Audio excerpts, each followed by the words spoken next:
Welcome to the 2024 Child Safety Training. Before we begin, we want to ensure you know how to complete the training. First, complete the PowerPoint presentation. We strongly suggest that you do this as a team or in a group. The discussion is valuable and applications are more significant as you do this in community. Remember that the narration of the PowerPoint is available in Arabic, English, French, Mandarin, Mongolian, Portuguese, and Spanish. Then discuss the questions as you go through the presentation and make note of anything you would like to ask your RCSO or the CSO.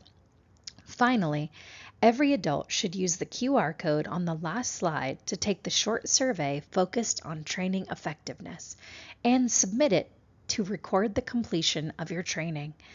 The link for the survey will be found on the last slide of the PowerPoint and can be taken on any device with internet access. The survey link is also on the resource handout PDF. If you don't have access to the internet, you can download a paper copy of the survey, scan, and email it to the address listed on the survey. Our hope is that this training will create good discussion, raise awareness, and provide some practical steps to keep kids safer and healthier. Our topic this year is belonging and isolation. Before we begin, we want to remind you that thinking and talking about belonging and isolation could trigger difficult memories and feelings. Many of us feel isolated at different times in our lives, and when we have experienced isolation as children, those experiences can continue to impact us even as adults. If you find that you're feeling sad or overwhelmed as you listen and discuss this training, please know that your field or sending gateway member care can help. Isolation isn't good for anyone, and we all need to feel we belong. So we want to encourage you not to just move on, but to reach out to get help. Your TL, AL, or RCSO can help you get in touch with the right person to talk to and help you get the support you need. As always, if you become concerned regarding the safety or well-being of a child now or related to something in the past, don't hesitate to reach out to your RCSO. Each year, we try to focus on an aspect of child safeguarding that will make a direct difference in protecting our children from harm. This year, our focus is on one of the most powerful protective factors in a child's life, a sense of belonging. Once we understand the basics of belonging, we can intentionally work to develop deeper and stronger belonging for the children within our spheres of influence. Every single person within our organization, whether or not you have children, can make a difference. In fact, those without children in your homes can play one of the most important roles in creating a strong sense of belonging for children. A sense of belonging is the state of feeling connected that arises when we are seen, known, and accepted by another. Feeling like you belong is a universal developmental need for all ages and stages of life, but children flourish or flounder based on their sense of belongingness. Their physical, cognitive, emotional, and behavioral development are all deeply and directly impacted by this one factor. A sense of belonging offsets adverse childhood experiences and builds a child's capacity for resilience. Belonging develops a child's ability to build trust and confidence in others. When children feel that they belong, they are better able to cultivate trusting relationships and manage their emotions in healthy ways. In a recent study, children and young people were interviewed about where they felt they belonged. An interesting pattern emerged. Interviewers kept asking where they felt they belonged, and instead, the children responded over and over by saying who created a sense of belonging for them. It turns out that the setting didn't matter nearly as much as the consistent relationships they had with family, friends, and trusted adults. This research and many others have shown the central importance of relationships in child well-being. Relationships are an antidote to isolation. Researchers call these belonging relationships. So the most basic thing to know is that belonging is about who, not what. There are several kinds of belonging relationships that are vital to children as they develop. First, of course, are relationships with their parents. Emotionally safe parents with the margins to be accessible and engaged create a lifelong buffer against isolation that cannot be replicated. The second kind of belonging relationship that children desperately need are trusted adults. A trusted adult is an adult outside of your immediate family who a child feels sees them, knows them, and values them. In a recent study, 62% of children surveyed who reported having no trusted adults in their lives said they felt completely alone, invisible. The number dropped to 9% for children who had 5 or more trusted adult relationships. The third kind of belonging relationships children need becomes more important the older they get: positive peer relationships. A peer is a child who is outside the family dynamic, within a 6-month range of the same age as a child, who speaks the same language well enough to have meaningful conversations, and who shares a similar future expectation. From ages 12 to 18, having positive peer relationships is a significant predictor in being able to navigate the social dynamics of young adulthood. All three of these kinds of belonging relationships are vital to the healthy physical, cognitive, emotional, and psychological development of children. It is also important to understand that belonging is not the same as participation. Membership, attendance, and participation don't naturally increase a sense of belonging. However, a relationship with a trusted adult within a group, organization, club, team, or church does increase a sense of belonging. Children can be busy and involved in all kinds of activities. They can join us in our work, service projects, and all kinds of good things, and still feel isolated and invisible. The bottom line is that participation is not a good measure of a child's sense of belonging. Their sense of meaningful relationships with trusted adults and peers are the key. Again, it is who, not what. We also need to be aware that fitting in is the opposite of belonging. Third culture kids are masters at fitting in. One of the characteristics that is often mischaracterized as a strength of TCKs is their chameleon ability. They are often praised and encouraged to use this skill as a way to fit in. However, fitting in is characterized by the need to adjust and change yourself so you have a chance to belong, which is the opposite of being accepted for just being yourself. It can be confusing for kids and adults because belonging is a basic human need. Children feel the pressure to fit in at all costs more than we may notice. Kids are faced with a daily barrage of messages from peer groups, society, the media, as well as their own communities that they must fit in order to belong. The damaging thing about the pressure to fit in is that it is usually shame-based, sending painful and damaging messages to children that they're not worthy or good enough to belong as they are. Children often feel significant pressure, not just from external sources, but from internal sources to fit in ways that are not healthy for them as their identities, self-confidence, and self-worth are being developed. Feeling pressured to fit in can lead children to participate in unhealthy relationships or go along with the crowd in the face of hurtful, mean-spirited behaviors. The need to fit in is a significant risk factor for abuse, as children can become desperate to belong and then are willing to do just about anything to fit in. The differences between belonging and fitting in can be described in a number of ways. Belonging is being somewhere where you want to be and they want you. Fitting in is being somewhere you really want to be, but they don't care one way or the other about you. Belonging is being accepted for you. Fitting in is being accepted for being like everyone else. I get to be me if I belong. I have to be like you to fit in. Take a few minutes as a group to think about belonging. Are you surprised by the powerful protection of belonging? What rings true to you about your experiences with belongingness and fitting in? What kinds of barriers do you think TCKs face related to feeling a strong sense of belonging?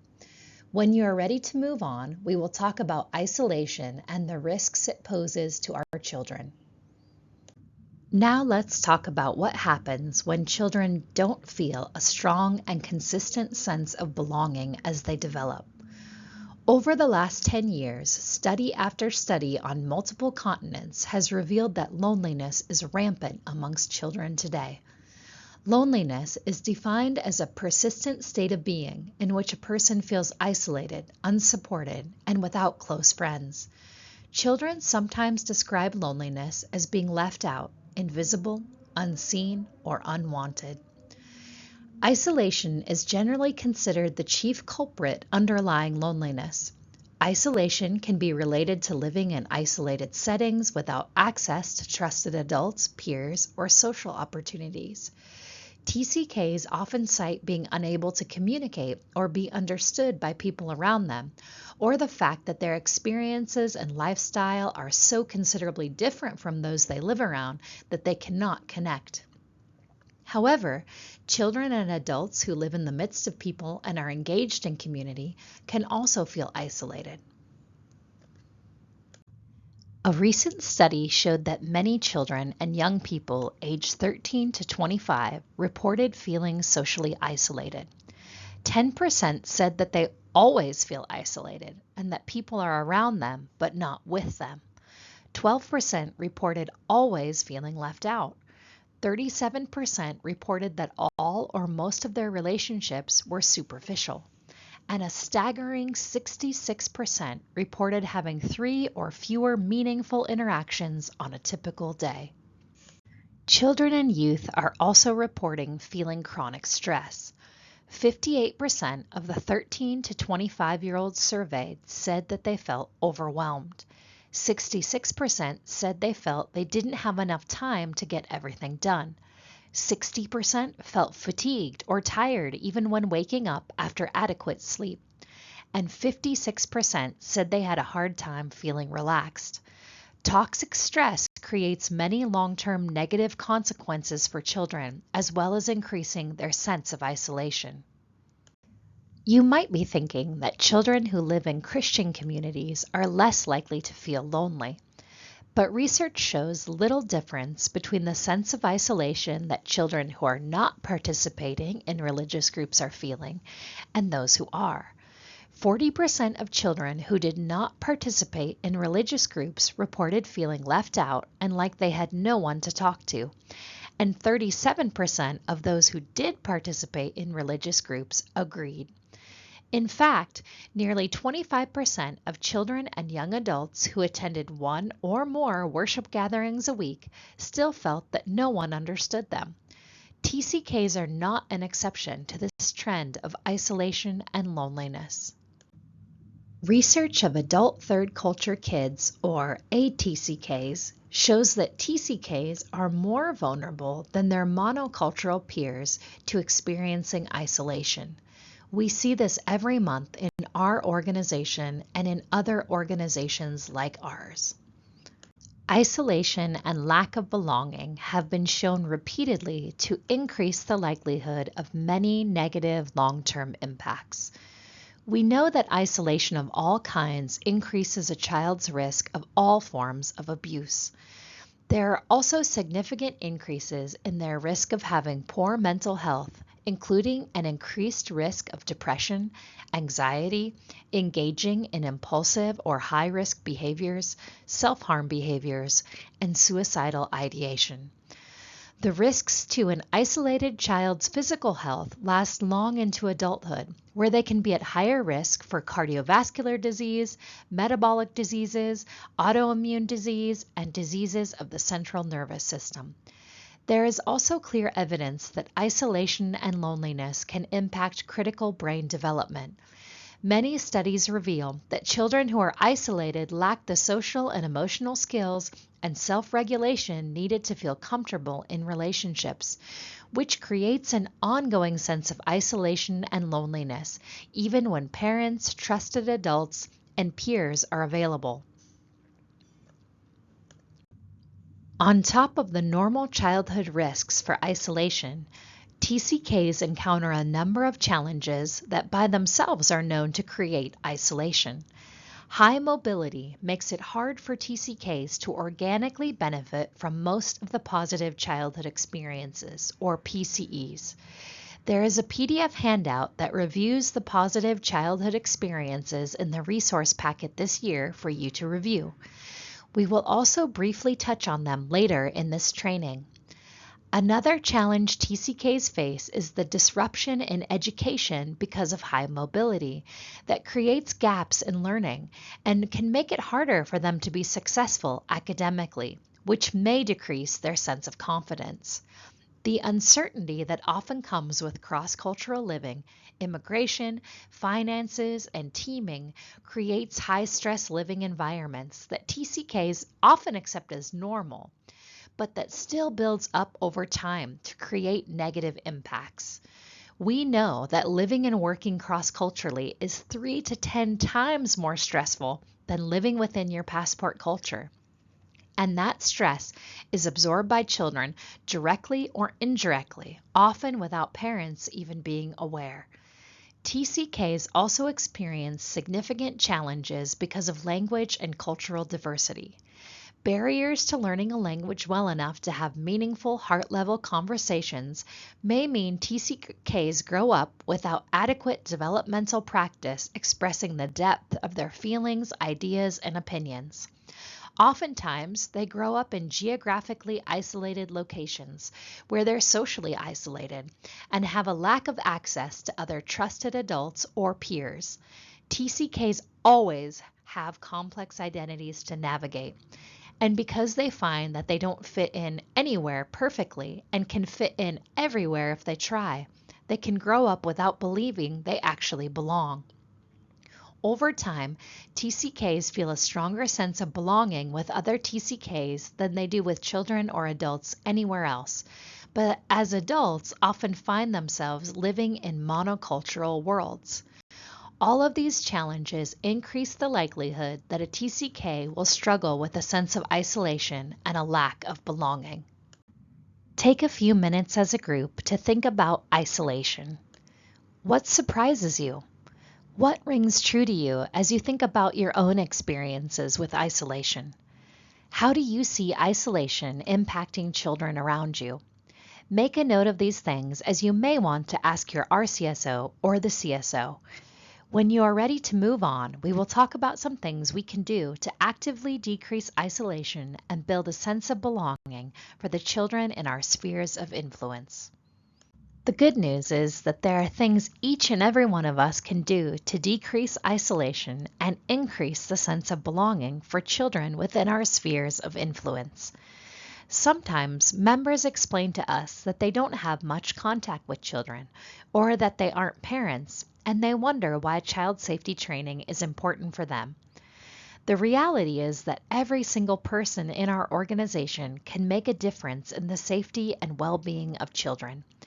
It might be children you see in your neighborhood, at church, at team meetings, nieces and nephews, or just children on a bus or at the park. Your presence should radiate the love and value that we have for all children, and there are simple things you can do to communicate that to children around you. Remember, every child needs caring and engaged parents, trusted adults, and peers. And even if you don't have children of your own, you can be one of those trusted adults. Remember, having 5 or more trusted adults radically increases a child's sense of belonging and drastically reduces their sense of isolation. There are 3 areas where we can act intentionally to increase the sense of belonging for children within our spheres of influence. 1. We can reduce isolation. 2. We can be trusted adults. 3. We can engage in the belongingness process. Let's look at reducing isolation first. The first thing we can do is reduce mobility. In our community, moves are common and can be frequent and sometimes out of our control. Research is clear that high mobility is a significant factor in the risk of harm to children. If we work intentionally to keep location moves and house moves to a minimum, it can make a huge difference to a child's ability to feel secure and establish relationships. Next, if we are going to be serious about reducing isolation, we have to carefully consider always locating families in teams or robust communities where their children can have access to trusted adults and peers. Going without these relationships is as detrimental to children as not having nutritious food. In fact, there is evidence that isolation and loneliness has such far-reaching consequences that it is comparable to smoking up to 15 cigarettes a day. This isn't something we can ignore. Then we also need to be aware and vigilant in recognizing the red flags of isolation. Isolated adults are more likely to harm children directly or indirectly, and children who are isolated are going to suffer harm without intervention. Every member of PI should have regular face-to-face engagement with people who are trusted and invited to speak into their lives. As you interact with children, remember that even children who have access to a robust community, trusted adults, and peers can experience isolation and loneliness. Be on the lookout for the symptoms and behaviors that may indicate a child is isolated. We have provided a handout that lists red flags for isolation as a reference. Finally, one of the most effective tools for reducing all forms of isolation is for every adult and child to have a regular debriefing. A broad definition of debriefing is the provision of a safe place with a facilitator who uses a set system to provide various levels of emotional and psychological processing for intentional reflection. It is intended for people who serve in high-stress living and working environments. There simply isn't any way to deny the wisdom and benefits of the right kind of debriefing at the right time. Hurting people hurt people, and often children are indirectly or directly impacted when the adults around them don't have the margins for healthy interactions and coping skills.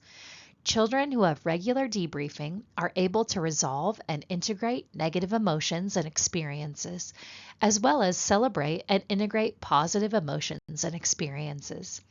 This process increases their resilience and ability to connect with people around them, reducing their isolation.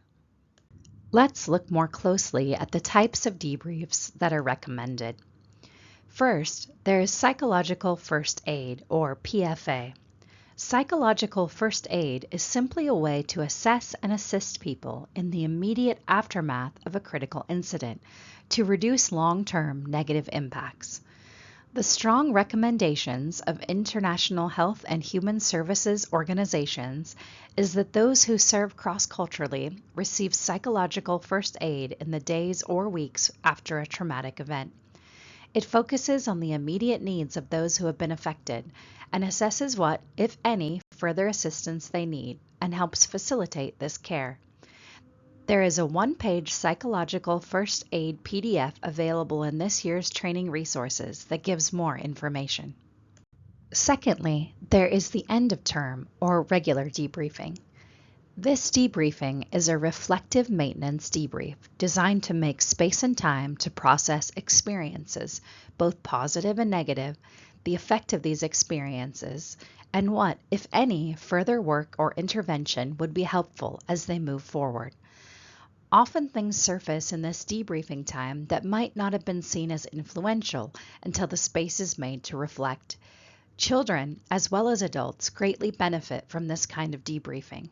It can be done annually, biannually, or every 3 years. However, remember that for a child, 2 to 3 years is a significant portion of their lives, and many experts recommend every 1 to 2 years for children. Parents may choose to do a family debrief that focuses on their children while doing their own debriefing separately. Your Sending Gateway or field-based member care can help you locate providers for this kind of debriefing care.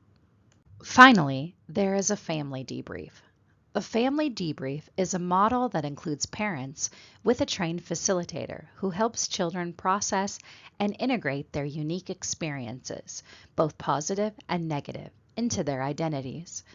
A family debrief is one of the most preventative forms of care available to the parents of TCKs, as it allows children to process what has already happened in their lives so they move forward without an unresolved emotional burden that towers over them, just waiting to topple.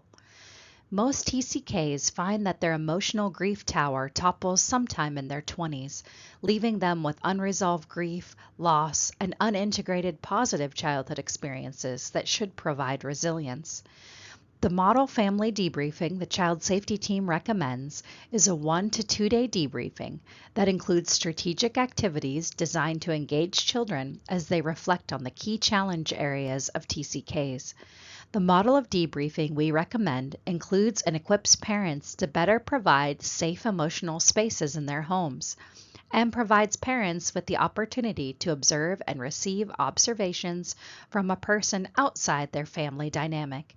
If you are interested in having a family debrief, please follow the link in the resources for this year's training that will take you to a list of members of our organization that have specialized training and certification to serve you, called Debriefing FAQs, Frequently Asked Questions.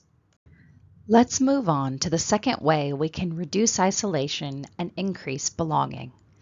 We have already mentioned this a number of times, but it is imperative that children have trusted adults in their lives beyond their parents. The research on this is overwhelming. All children everywhere need these trusted adults, but ensuring TCKs have them requires intentionality and commitment on our part. A trusted adult is defined as someone a child feels seen and known by, and who they feel is safe to talk to if they're in trouble or just need to talk. Children need regular access and opportunity to be around trusted adults so they can talk. It is important for parents and adults around a child to be able to discern the difference between a trusted adult and someone who might be grooming a child for their own needs. A trusted adult increases a child's sense of belonging, enhances their other relationships, and knows how to manage disclosures from a child in a responsible and safe way. A trusted adult is often known by and invited by caring parents to engage with a child. A trusted adult never isolates a child or communicates that they are the only one who can understand a child, and never keeps secrets that could put a child in danger. Being a trusted adult for a child takes time and energy, but the fruit of it is hard to even calculate. Children often mention trusted adults like teachers, coaches, teammates, parents of a friend, an extended family member, and even a children's ministry team teacher they met at a conference. If every adult in PI took the time to be a trusted adult to a child, imagine the difference it would make. The third way we can reduce isolation and increase belonging is a simple process that any adult can use with any child, anywhere. It has been named the belongingness process and is based on research with 13 to 25-year-olds, though other research confirms that this process is meaningful and beneficial to all ages of children, even small ones. It is so simple that it seems silly to even list the steps, but the reality is that choosing to engage in this process requires adults to be intentional about opportunities and interactions with children.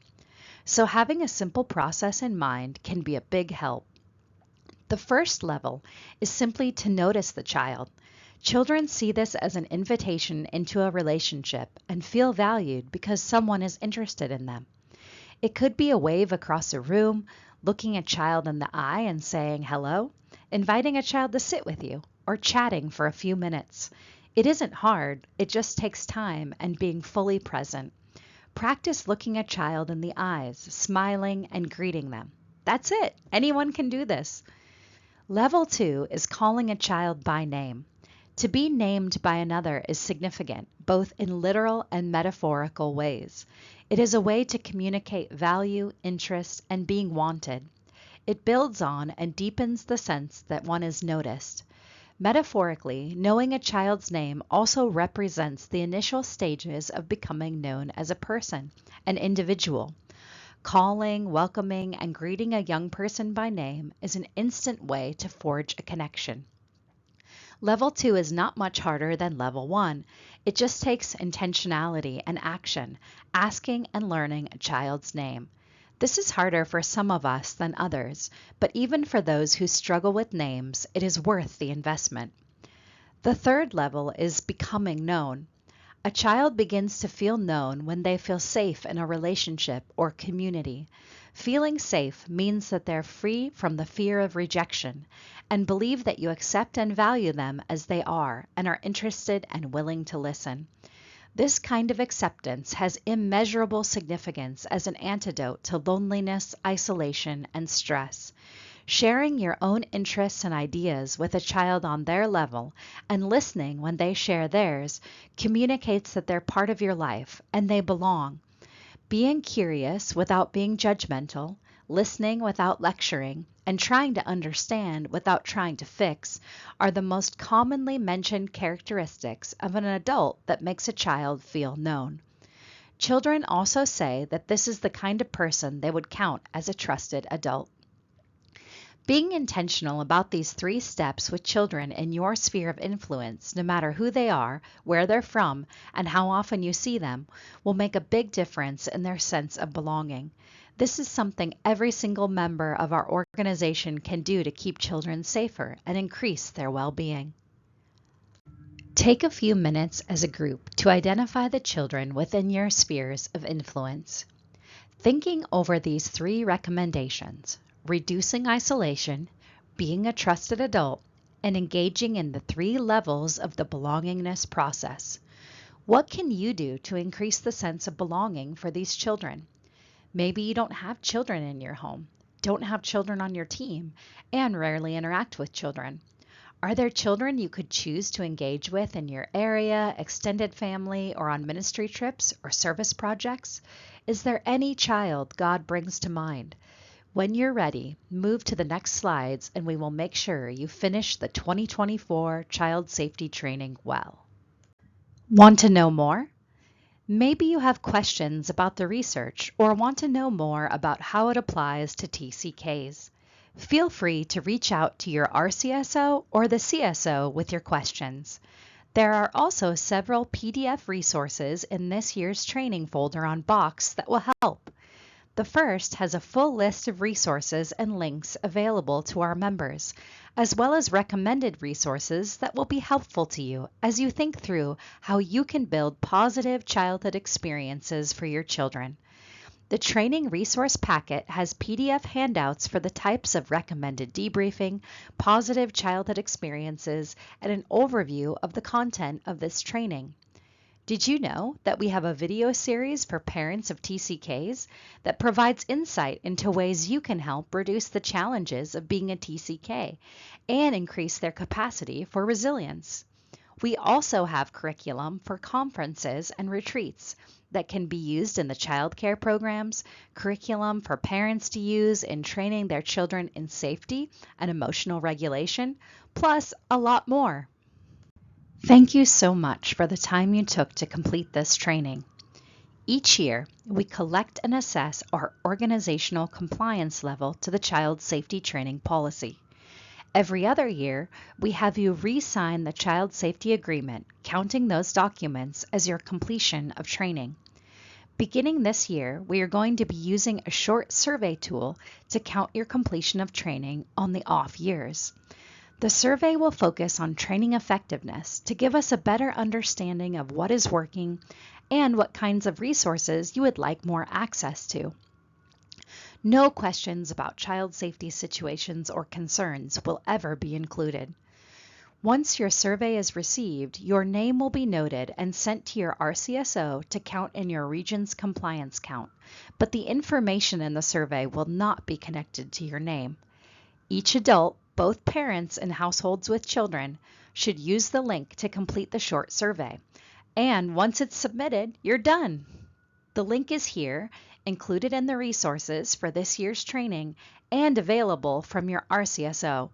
If you have trouble accessing the survey, please reach out to your RCSO, who has PDF versions that they can share with you. Thank you for keeping the safety and well-being of our children a priority.